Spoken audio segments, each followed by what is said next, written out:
kita beribadah, kita mau melihat video adik-adik yang mengerjakan PR minggu lalu ya. Ini dia.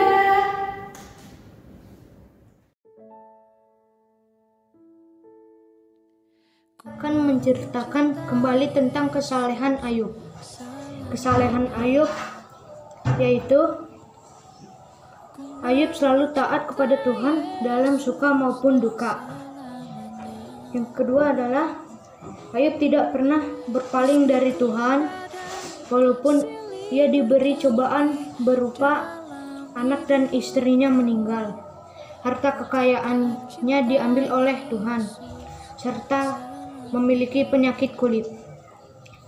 Makna yang bisa dipetik adalah kita harus selalu memuji nama Tuhan dalam suka maupun duka.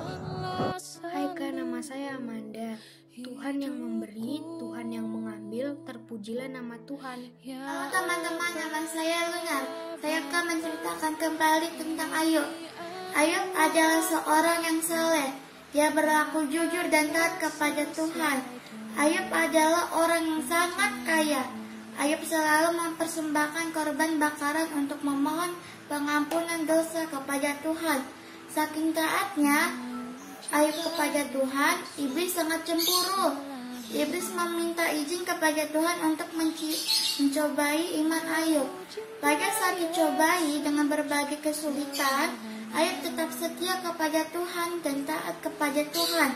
Makna yang kita ambil dari cerita Ayub yaitu dalam keadaan apapun teman-teman, kita harus tetap setia dan taat kepada Tuhan. Bersyukurlah senantiasa dan memohon ampun atas dosa yang telah kita perbuat kepada Tuhan, karena Tuhan selalu beserta kita. Terima kasih. Selamat siang Kak, kali ini saya akan menceritakan ulang kisah Ayub. Di negeri Uz ada seorang pria yang menyembah Yehuwa namanya Ayub. Dia sangat kaya dan punya banyak anak. Dia punya banyaknya anak. Dia baik hati dan suka menolong orang miskin. Setan pun menggunakan beberapa cara untuk menguji Ayub. Yang pertama-tama, semua sapi dan keledai Ayub dicuri oleh orang Sheba. Lalu semua domba Ayub dibakar habis. Setelah itu unta-untanya dicuri orang Kaldea. Para penjaga binatang itu dibunuh. Kemudian bencana yang paling buruk terjadi. Semua anak Ayub mati karena rumah tempat mereka dibakar. Ayub sedih sekali, tapi dia terus setia kepada Tuhan. Ya. Pesan dari cerita Ayub adalah Ayub tetap setia kepada Tuhan. Terima kasih. Ada seorang hamba Tuhan yang bernama Ayub. Ia memiliki harta yang berlimpah. Ia juga punya 7 anak laki-laki dan 3 anak perempuan. Segala yang ia lakukan disukseskan oleh Tuhan. Ada seorang setan yang iri kepada Ayub. Setan itu pergi ke kerajaan Tuhan. Ia menantang Tuhan untuk menguji Ayub. Jika Ayub mengutuk Tuhan, setelah itu diuji setan, maka setanlah yang menang. Tapi jika Ayub masih memuji Tuhan, maka menangnya Tuhan. Tuhan pun menyetujui dengan syarat tidak boleh melukai Ayub. Iblis pun menguji Ayub dengan membunuh anak-anaknya dan menghancurkan harta-hartanya. Dan yang tersisa hanyalah istrinya dan dirinya. Ayub tetap memuji Tuhan. Setan datang kepada Tuhan dan menantangnya lagi. Namun kali ini Ayub harus tersakiti. Tuhan pun menyetujuinya, tapi dengan syarat tidak boleh membunuhnya. Satan pun menyakiti Ayub dengan penyakit kulit. Tapi Ayub tidak mengutuk Tuhan. Tapi Ayub memuji Tuhan. Dan Tuhan pun menang. Pesan-pesan yang bisa didapatkan lainnya adalah taat kepada Tuhan apapun ujiannya, tidak boleh mudah menyerah, memuji Tuhan apapun kondisinya. Amin. Halo teman-teman, nama saya Distis. Terus saya akan menceritakan kembali tentang Ayub. Pada suatu hari, hiduplah seorang laki-laki yang bernama Ayub. Dan dia mempunyai istri dan anak. Dan anaknya Ayub berjumlah 7 anak laki-laki dan 3 anak perempuan. Dan dia juga mempunyai hewan 7.000 kambing domba, 3.000 unta, 500.000 lembu, sepasang lembu, dan 500.000 kedelai betina. Pada suatu hari, iblis datang ke kerajaan Allah dan meminta dan bilang kepada Allah, "Aku ingin melakukan percobaan agar Ayub tidak ingin percaya lagi kepadamu," kata iblis. Dan kata Tuhan, Ayub anak yang baik, dia akan tidak pernah meninggalkan Tuhannya. Dan hari itu juga iblis melakukan percobaan kepada Ayub. Dan anaknya tertimpa bangunan rumah dan penjaga dan kambing unta-untanya semua mati dipukul oleh orang Kasdim. Dan Ayub mempunyai penyakit kulit, dan Ayub berharap semuanya akan selesai dan harta-hartanya semua akan dikembalikan oleh Tuhan. Dia juga berharap. Dan pada suatu hari penyakitnya hilang dan anak-anaknya kembali dan semua hartanya kembali juga. Dan itulah ceritanya Ayub. Dan pesannya adalah jadilah anak yang baik seperti Ayub, dan perilaku contohnya harus diikuti agar kita semua bisa anak-anak bisa menjadi anak Tuhan yang baik. Terima kasih. Halo semuanya, selamat hari Minggu. Perkenalkan, nama saya Cika Rama Sidauruk. Kali ini saya akan menceritakan kembali tentang kisah Ayub. Yang saya ambil dari kesimpulan Ayub adalah tentang kesalehan Ayub. Kesalehan Ayub adalah ia tetap memuji Tuhan walaupun apapun yang dia miliki itu semuanya sudah hilang. Dan ia tetap memikirkan Tuhan, seperti dia memikirkan apa yang Tuhan berikan, pasti Tuhan juga mengambil.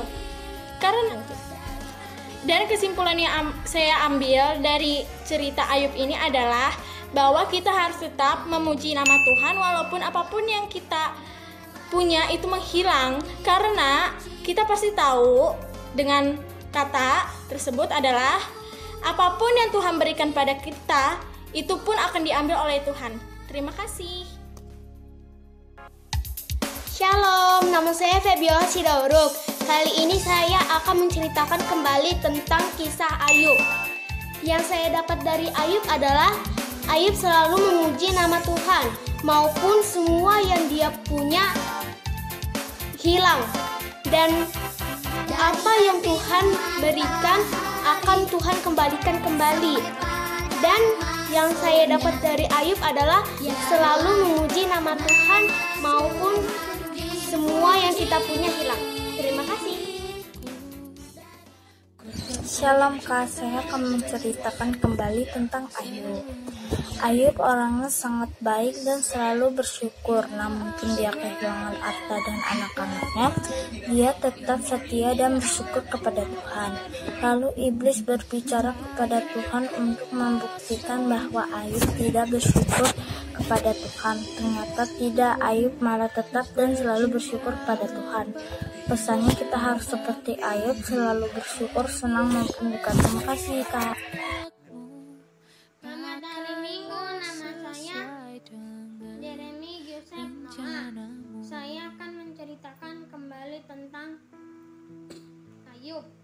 Ayub adalah seseorang yang takut akan Tuhan. Ia mempunyai banyak harta Tetapi Ayub tetap setia dengan Tuhan. Suatu hari Ayub dicobai oleh iblis. Semuanya hangus terbakar, matanya dan pedang dan yang lainnya hangus terbakar. Dan ia pun diserang oleh kelompok perampok. Dan Ayub pun menyesal, tetapi Ayub tetap setia dengan Tuhan. Ayub tetap memuji Tuhan, sedangkan istrinya yang sudah marah dengan Tuhan. Dan istrinya berkata, "Kau seharusnya mengutuk Tuhan." Dan istri Ayub berkata, terkutuklah engkau Tuhan, mati. Dan Ayub pun menjawab, "Kau berbicara seperti perempuan bodoh." Dan ketika itu istri Ayub pun lari. Dan besoknya Ayub pun merasa kesakitan dengan badannya. Dan Ayub dicobai untuk kedua kalinya, tetapi Ayub tetap setia dengan Tuhan. Intinya kita harus takut akan Tuhan dan tetap setia dengan Tuhan. Terima kasih. Shalom Kak, saya akan menceritakan kembali kisah Ayub. Ayub adalah seorang yang saleh dan taat kepada Tuhan. Ia juga merupakan orang yang paling kaya pada saat itu. Suatu hari, iblis cemburu dan ingin mencobai ia. Tetapi Allah tahu bahwa Ayub akan selalu taat dan setia kepadanya. Dan benar saja kata Tuhan, saat Ayub sedang dicobai, yaitu dengan anak-anak yang telah meninggal dan hartanya yang telah diambil, ia tetap taat dan setia kepada Tuhan. Makna yang saya ambil dari cerita tersebut adalah kita harus selalu berserah diri dan bersyukur kepada Tuhan. Terima kasih. Shalom Kak, Ayub adalah orang saleh dan takut akan Tuhan. Namun ia kehilangan harta dan anak istrinya. Ia tetap setia dan bersyukur kepada Tuhan. Saking taatnya, iblis meminta izin kepada Tuhan untuk mencoba iman Ayub. Banyak satu cobaan membagikan kesulitan Ayub. Ayub tetap setia kepada Tuhan. Terima kasih. Shalom Kak, saya Joseph Raja Penguntagaul. Hari ini saya akan menceritakan kembali kisah kesalehan Ayub. Di hari yang pertama, iblis datang kepada Allah dan berkata, "Aku akan mencoba Ayub, lalu ia akan mengutukmu." Dan kata Tuhan, "Boleh." Setelah itu, iblis mencobai Ayub dengan membakar ternak-ternaknya dan menghilangkan semua kekayaan dan anaknya sekaligus juga. Tetapi Ayub tetap sabar dan tetap berdoa dan memuliakan nama Tuhan. Pada hari kedua, iblis mengatakan kepada Allah, "Dia tetap memuji dan memuliakanmu karena engkau telah tidak mengambil nyawanya. Jika aku mengambil nyawanya, dia akan mengutukmu." Kata Tuhan Allah, ia menjawab, "Ayub ada di tanganmu, tetapi jangan ambil nyawanya." Iblis langsung memberi Ayub penyakit yang sangat sakit menurut Ayub, tetapi itu bukan halangan untuk Ayub tetap menyembah dan memuliakan nama Tuhan. Sekendak itulah Allah harus tetap langsung mengembalikan kekayaannya 2 kali lipat dari Ayub. Terima kasih. Shalom Kak, saya akan menceritakan tentang Ayub. Ayub adalah seseorang yang saleh. Ia sampai dicobai iblis. Dia tetap taat kepada Tuhan. Iblis sudah minta izin ke Tuhan untuk mencobai Ayub. sampai ia kehilangan harta, anak dan istrinya, dia tetap taat kepada Tuhan. Kesimpulannya, kita harus taat pada Tuhan yang seperti Ayub lakukan. Terima kasih.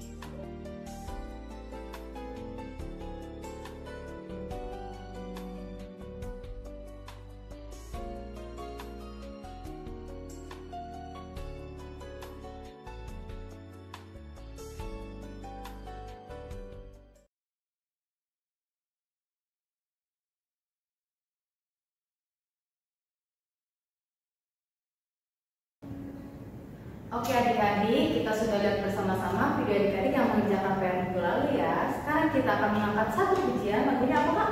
Hari ini harinya Tuhan, harinya Tuhan. Coba. Ambil tepuk tangan ya adik-adik.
Adik-adik boleh dipersiapkan hati adik-adik, kita mau bernyanyi lagu Selamat Pagi Bapak. Sambil sikap berdoa ya adik-adik.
Dalam nama Allah Bapa dan anaknya Tuhan Yesus Kristus dan Roh Kudus pencipta langit dan bumi, kasih karunia dan damai sejahtera menyertai kita sekalian. Amin. Marilah kita sama-sama berdoa. Ya Yesus Kristus Tuhan kami, lihat dan datanglah kepada kami yang bersekutu di sini. Kami ini adalah umat gembala-Mu.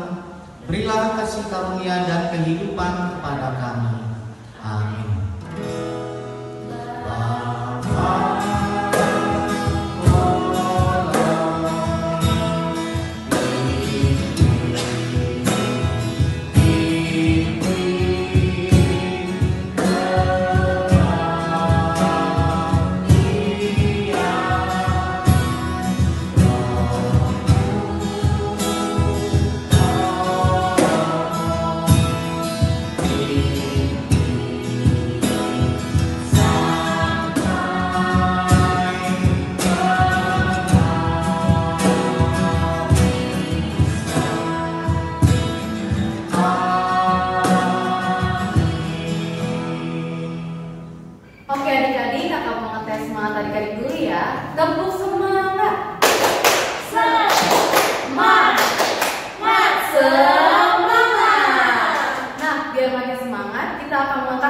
pujian lagunya Jangan Lelah. Sambil pakai gerakan ya adik-adik.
Kita akan menyanyikan lagu Firman Tuhanku dengar. Sambil sikap berdoa ya adik.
Shalom adik-adik, apa kabarnya hari ini? Tentunya luar biasa.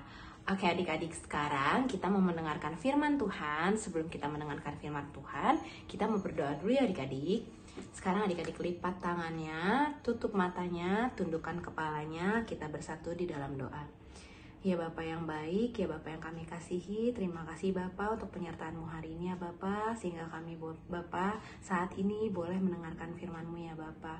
Bapa yang baik, kiranya Bapa firman-Mu hari ini ya Bapa, boleh kami mengerti ya Bapa, dan kiranya ya Bapa firman-Mu boleh menjadi pedoman di dalam kehidupan kami ya Bapa. Kiranya Engkau yang memberikan kefokusan kepada kami ya Bapa, agar kami mampu mengerti akan firman-Mu ini ya Bapa. Inilah segala doa dan permohonan kami ya Bapa, hanya di dalam nama anak-Mu Tuhan Yesus Kristus, Juru Selamat kami yang hidup. Haleluya, amin. Amin. Oke adik-adik, sekarang kita mau baca firman Tuhan.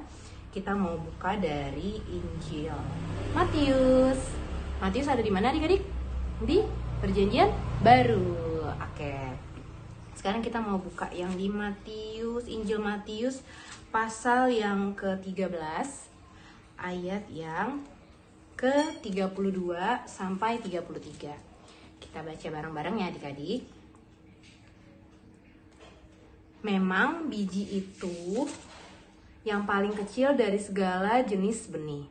Tetapi apabila sudah tumbuh, sesawi itu lebih besar daripada sayuran yang lain, bahkan menjadi pohon, sehingga burung-burung di udara datang bersarang pada cabang-cabangnya. Dan ia menceritakan perumpamaan ini juga kepada mereka. Hal kerajaan sorga itu seumpama ragi yang diambil seorang perempuan dan diadukkan ke dalam tepung terigu 3 sukat sampai kamir seluruhnya. Oke, demikian firman Tuhan. Sekarang kakak mau tanya sama adik-adik. Siapa yang tahu tema kita minggu ini? Pasti tadi udah dikasih tahu kan sama kakak-kakaknya. Apa adik-adik? Temanya? Ya, betul banget, temanya adalah berguna. Nah, seperti yang dikatakan di firman Tuhan yang di ayat yang ke-32, adik-adik di sini ada yang tahu biji sesawi kayak gimana nggak? Biji sesawi kayak gimana ya Kak? Aku tahu apa? Ya, betul banget. Biji sesawi itu kecil banget. Adik-adik pernah ngeliat jarum pentul nggak? Tahu jarum pentul nggak adik-adik? Kalau nggak tahu tanya mama ya, Ma, jarum pentul kayak gimana sih? Jarum pentul itu kecil, terus dia ada ujungnya gitu kan. Yang kecil itu ujungnya, nah kayak gitulah biji sesawi. Kecil banget. Nah, adik-adik tahu nggak? Itu kan kecil banget ya biji sesawi itu. Kalau misalnya kita taruh ke dalam tanah, dia itu bisa besar banget. Besar banget, tingginya bisa 2-3 meter. Wah, besar banget Kak, berarti lebih tinggi dari aku dong. Bener banget, lebih tinggi dari adik-adik, lebih tinggi dari kakak. Pokoknya intinya itu besar banget, tinggi banget. Nah, jadi di sesawi itu, si sesawi ini, pohon sesawi ini bisa, yang tadi firman Tuhan bilang, bisa tempatnya burung-burung bersarang di situ. Nah, itu yang contoh biji sesawi ya adik-adik. Selanjutnya di sini kakak mau di sini di firman ini dibilang perumpamaan sorga itu diibaratkan seperti ragi, diambil dari hal kecil, yaitu contohnya ragi. Adik-adik tahu ragi nggak? Ragi itu biasanya ditaruh dibikin kue apa ya Kak yang pakai ragi? Kue donat. Adik-adik ada yang tahu donat nggak? Tuh donat bikinnya itu pakai ragi. Ragi itu kayak gimana Kak? Ragi itu kecil banget, kayak apa ya? Kayak yang ada di lemari itu biasanya tuh yang di bawah-bawahnya apa ya? Apa sih adik-adik yang kecil-kecil itu? Nah, pokoknya itulah. Warnanya sama percis, tapi tuh baunya dia kayak asam-asam gitu, karena dia mengandung asam gitu ya adik-adik raginya. Nah, itu raginya itu ditaruh di tepung terigu. Biasanya kan kalau bikin donat kan tepung terigu gitu kan ya. Tepung terigu, terus ada menteganya, ada gulanya, terus dimasukin juga raginya. Itu diaduk. Yang tadinya segini nih, misal tepung terigu yang tadinya segini, adonan yang tadi segini bisa ngembang banget bisa. Itu karena apa Kak? Karena ragi. Di sini dibilang tadi di firman Tuhan ada kata kamir. Kak, kamir itu apa? Kamir itu artinya mengembang. Jadi bisa langsung ngembang gede banget. Nah, gitulah adik-adik. Itu contohnya si biji sesawi sama si ragi. Contohnya itu. Nah, si tadi kan kalau biji sesawi kan kalau misalnya udah gede kan itu dia bisa berguna buat pohon-pohon di udara kan, bisa bersarang, tempat-tempat burung-burung bersarang. Terus kalau misalnya ragi itu gunanya apa Kak? Bisa, dia kecil nih tapi dia sangat berdampak buat si adonan tepung terigu itu. Demikian juga hidup kita adik-adik. Adik-adik tahu nggak? kalau misalnya kita melakukan sedikit kebaikan, itu berdampak nggak buat sekitar kita? Berdampak adik-adik. Nah makanya oleh karena itu kita diminta sama firman Tuhan, kita nggak dibilang tuh kamu harus punya uang dulu yang banyak banget baru kamu bisa masuk kerajaan surga. Nggak dibilang kayak gitu. Tapi adik-adik cukup berbuat yang baik. Dari hal-hal kecil itu udah Tuhan lihat, udah Tuhan pandang, semua udah Tuhan perhitungkan, nggak ada yang nggak diperhitungkan sama Tuhan. Jadi melalui firman ini adik-adik kita kembali diingatkan kita harus apa adik-adik? Harus berguna seperti biji sesawi dan ragi. Walaupun dia kecil tapi dia bisa berefek yang luar biasa, berdampak yang luar biasa. Demikian kita juga. Kita kan anak-anak Tuhan. Anak-anak Tuhan di muka bumi ini banyak gak? Banyak banget. Makanya kita harus membuat perubahan yang baik-baik bagi sekitar kita, lingkungan kita maupun keluarga kita. Gitu adik-adik. Oke adik-adik, sekarang kakak mau ngajakin adik-adik untuk berkomitmen sama diri adik-adik sendiri, sama Tuhan. Kalau kita bilang kita mau menyatakan diri kalau misalnya kita mau menjadi orang yang berguna. Iya kak, aku mau berguna buat mamaku, aku mau berguna buat papaku, aku mau berguna buat saudaraku, aku mau berguna buat bangsa ini. Adik-adik harus menunjukkan hal itu mulai dari hal kecil. Nah sebelum dari itu semua adik-adik, sekarang kakak punya tugas hafalan buat adik-adik. Sebelumnya kita mau baca bareng-bareng dulu. Ada di 1 Timotius 4 ayat yang ke-12. Demikianlah firman Tuhan. Jangan seorang pun menganggap engkau rendah karena engkau muda. Jadilah teladan bagi orang-orang percaya dalam perkataanmu, dalam tingkah lakumu, dalam kasihmu, dalam kesetiaanmu, dan dalam kesucianmu. Nah adik-adik kita mau berkomitmen melalui ayat ini. Adik-adik boleh nyatakan itu semua. Nanti adik-adik buat videonya di handphone adik-adik, terus nanti kirim ke grup sekolah minggu ya adik-adik. Demikianlah firman Tuhan. Kiranya adik-adik kita semua boleh bersama-sama untuk berkomitmen, bersama-sama untuk lebih giat lagi berbuat baiknya. Jangan pernah lelah untuk berbuat baik, karena segala perbuatan baik kita itu nggak ada yang sia-sia di mata Tuhan dan tidak ada yang tidak diperhitungkan. Oke adik-adik, demikian firman Tuhan. Sebelum kita tutup ini semua, kita mau berdoa dulu. Kita lipat tangannya, tundukkan kepalanya, tutup matanya, kita berdoa. Tuhan yang baik, Tuhan yang kami kasihi, terima kasih Tuhan untuk segala berkat-Mu hari ini ya Bapa, sehingga kami boleh selesai mendengarkan firman-Mu ya Bapa. Bapa, ajar kami ya Bapa untuk menjadi orang yang berguna ya Bapa, anak-Mu yang berguna ya Bapa, bagi keluarga kami, bagi lingkungan kami, dan dimanapun kami berada ya Bapa. Bapa, kiranya ya Bapa, walaupun kami kecil ya Bapa, kami yakin dan percaya ya Bapa, tidak ada yang sia-sia di mata-Mu ya Bapa. Ajarlah kami ya Bapa untuk selalu berbuat baik di hadapan-Mu ya Bapa, dan untuk selalu ikut dalam kehendak-Mu ya Bapa. Kiranya ya Bapa, melalui firman-Mu hari ini ya Bapa, kami boleh bersama-sama komitmen ya Bapa untuk menjadi anak yang berguna di hadapan-Mu ya Bapa.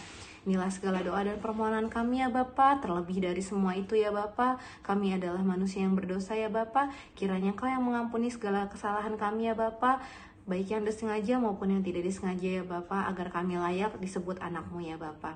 Inilah segala doa dan permohonan kami ya Bapa, kami serahkan ke dalam nama anak-Mu ya Bapa, Tuhan Yesus Kristus Juru Selamat kami yang hidup. Haleluya, amin. Amin adik-adik, jangan lupa dikerjain PR-nya ya adik-adik. Dadah, selamat hari Minggu, see you. Oke adik-adik, kakak mau tanya dulu, ada yang tahu tema minggu ini apa? Apa Kak Risti? Tema minggu ini adalah berguna.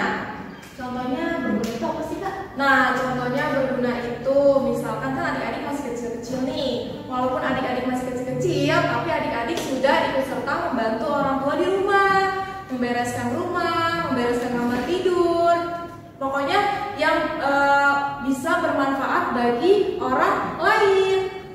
Jadi firman Tuhan pada minggu ini mengajarkan kita untuk berguna itu melakukan kebaikan untuk keluarga kita, untuk lingkungan, dan untuk semua orang. Dan untuk merespon firman Tuhan, kita akan mengangkat satu pujian, yaitu Kerja Buat Tuhan Selalu Manise.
Bapa yang baik, Bapa yang ada di sorga, berkatilah kami ya Bapa pada hari ini untuk beribadah. Semoga ibadah ini berjalan dengan lancar.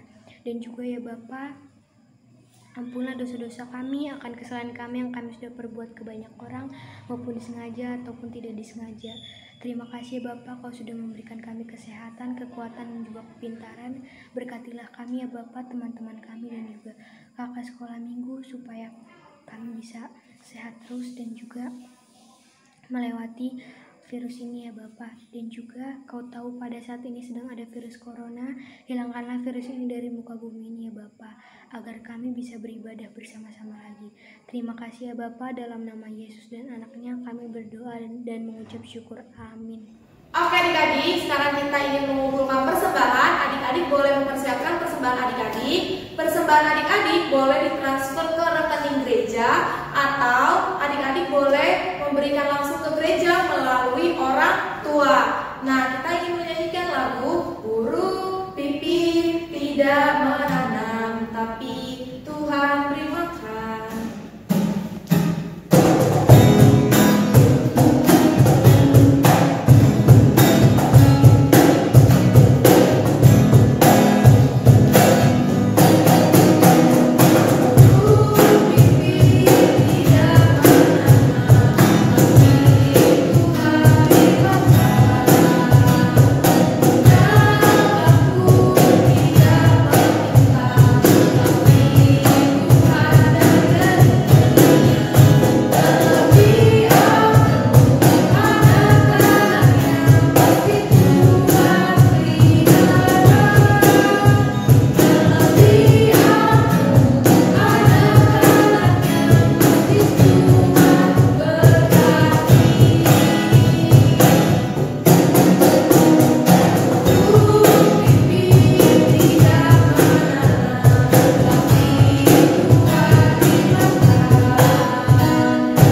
kepada Tuhan. Kita berdoa. Tuhan Allah Bapa kami yang di surga, Engkaulah sumber segala berkat, pemberian dan ucapan syukur. Kami di sini mempersembahkan diri kami dan sebagian dari pemberian-Mu sebagai tanda terima kasih kami atas berkat-Mu di dalam kehidupan kami. Kiranya Engkau berkenan untuk menerimanya. Berkatilah persembahan ini dan pimpinlah para pelayan gereja-Mu di dalam mempergunakannya demi pengembangan kerajaan-Mu yang datang di dunia dan di tengah-tengah gereja-Mu. Berilah Roh Kudus-Mu membuka hati dan pikiran kami, sehingga kami semakin jelas melihat betapa besar berkat kasih karunia-Mu kepada kami. Ajarlah kami agar kami mau bersyukur kepada-Mu dan memberikan persembahan kudus demi kemuliaan nama-Mu oleh karena Yesus Kristus Tuhan kami. Amin. Marilah kita sama-sama berdoa dengan doa yang diajarkan Tuhan Yesus. Bapa kami yang di surga, dikuduskanlah nama-Mu, datanglah kerajaan-Mu, jadilah kehendak-Mu di bumi seperti di surga.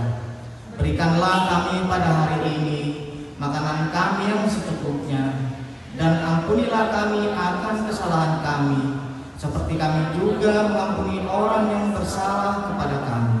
Dan janganlah membawa kami ke dalam pencobaan, tetapi lepaskanlah kami daripada yang jahat. Karena Engkaulah yang mempunyai kerajaan dan kuasa dan kemuliaan sampai selama-lamanya. Amin. Marilah kita menerima berkat dan kasih karunia Tuhan kita. Kasih karunia Tuhan Yesus Kristus dan kasih Allah dan persekutuan Roh Kudus, itulah yang menyertai kita sekalian hari ini sampai dengan selama-lamanya. Amin.